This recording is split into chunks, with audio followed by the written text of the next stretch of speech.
જી sir. આજરોજ બાલાસિનોરના જમિયતપુરા ખાતે તમે જોઈ શકો છો કે અમારી હાથમાં જે પાણી છે આ પાણી અત્યારે આ કૂવામાંથી આવી રહ્યું છે અને આ કૂવાનું પાણી અત્યારે વાડી વિસ્તારોમાં પણ જઈ રહ્યું છે અને ક્યાંક ને ક્યાંક અહીંના જે ગ્રામજનો છે એને પીવામાં પણ આ જ પાણીનો ઉપયોગ કરવો પડે છે। આપણે સ્વચ્છ ભારતના મોટા મોટા બળગા ફૂંકીએ છીએ, નારાઓ લગાડીએ છીએ, બેનરોમાં બહુ મોટી મોટી વાતો કરીએ છીએ,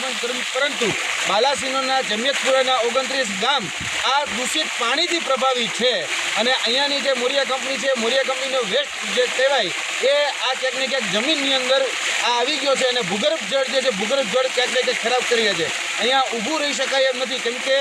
આ પાણીની એટલી ગંધ આવી રહી છે કે માણસ અહીંયા એમને બેભાન થઈ જાય। એટલે તમે સમજી શકો છો કે અહીંના ગ્રામજનોની શું હાલત હશે અને આના જ કારણે ક્યાંક ને ક્યાંક ગ્રામજનોને સ્કિન ડિઝીઝ, એની સાથે સાથે કેન્સરના રોગો, એની સાથે સાથે ઓર્ગન ફેલિયરના અને બીજા અગણિત એવા રોગો છે કે જે આ પાણીજન્ય રોગોને કારણે એ લોકોને થઈ રહ્યા છે અને ચામડીના તો એટલા ગંભીર રોગ થઈ ગયા છે ખરજૂથી લઈને કે એમને અત્યારે ક્યાંક ને ક્યાંક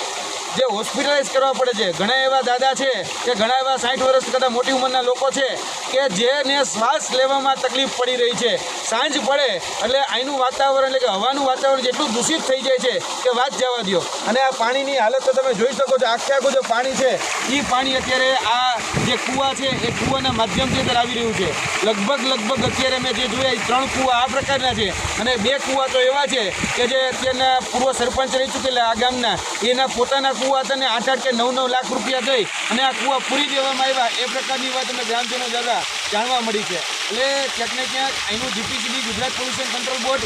એન્વાયરમેન્ટ કંટ્રોલ બોર્ડ આ બધા જ લોકો એ ક્યાંક ને ક્યાંક આ ખાડા કામ કરતા એવું સ્પષ્ટપણે મને દેખાય છે અને ગુજરાત પોલ્યુશન કંટ્રોલ બોર્ડ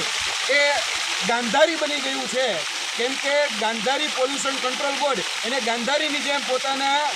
આંખ ઉપર પૈસાની પટ્ટી મારી દીધી છે। આ કાળા કચરામાંથી નીકળતો વેસ્ટ એ ક્યાંક ને ક્યાંક અત્યારે ગ્રામજનોના પેટ સુધી પહોંચી રહ્યો છે અને જે સામાન્ય નાગરિકો જે આ વિડીયો જોઈ રહ્યા છે એને પણ કહેવાનું કે તમારા ઘર સુધી એ અનાજ હોય, ઘઉં હોય, બાજરો હોય કે અન્ય કોઈ પણ અનાજના માધ્યમથી તમારા પેટ સુધી પહોંચી રહ્યા છે। અહીંયાથી જે ગાયો દૂધ પીવે છે એ ગાયના દૂધમાં પણ આ જ પાણી આવે છે। એટલે તમારા દીકરાને ક્યારેય તમને રોગ આવે કે તમારા દીકરાને નાની ઉંમરમાં ન કરે નારાયણ અને કોઈ ગંભીર બીમારી આવે તો યાદ રાખજો એની માટે જવાબદાર આ પાણી છે અને આ જે પાણી છે એ પાણી એ ક્યાંક ને ક્યાંક તમારા બાળકોનો પણ જીવ લઈ શકે છે।